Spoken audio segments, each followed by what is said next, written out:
शुरू अल्लाह के बाबरकत नाम से तमाम अहबाब की खिदमत में इकबाल खुर्शीद का सलाम। आज 30 मार्च 2016 को 1 मिनट स्टोरी में जो किताब हमारा मौजू है वो है तारड़ साहब का नॉवल बहाव।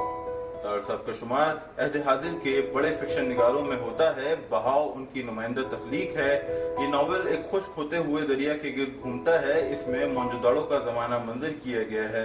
नॉवल में मुतासिरकुन लिसानी तजुर्बात मिलते हैं। इसके तवस्सुस से हमें पारोशनी जैसा यादगार निसाई किरदार मिला। अदबी जदीदे ज़हन जदीद के तहत होने वाले सर्वे में बहाव का शुमार उर्दू के 10 बेहतरीन नॉवलों में किया गया। एक हिंदुस्तानी नक्काद ने ये किताब पढ़ी तो कहा, उर्दू नॉवल का मुस्तकबिल अब लाहौर से वाबस्ता है जहाँ तारड़ रहता है। बिलाशुबा ये एक मुतासिरकुन तख्लीक है। बहाव से मुतालिक तारड़ साहब का एक तवील और दिलचस्प इंटरव्यू किया था जिसका लिंक कमेंट सेक्शन में पोस्ट कर दिया गया है। मैं आपके फीडबैक का मुंतज़िर रहूंगा। इस वीडियो को देखने के लिए आप सबका बहुत बहुत शुक्रिया।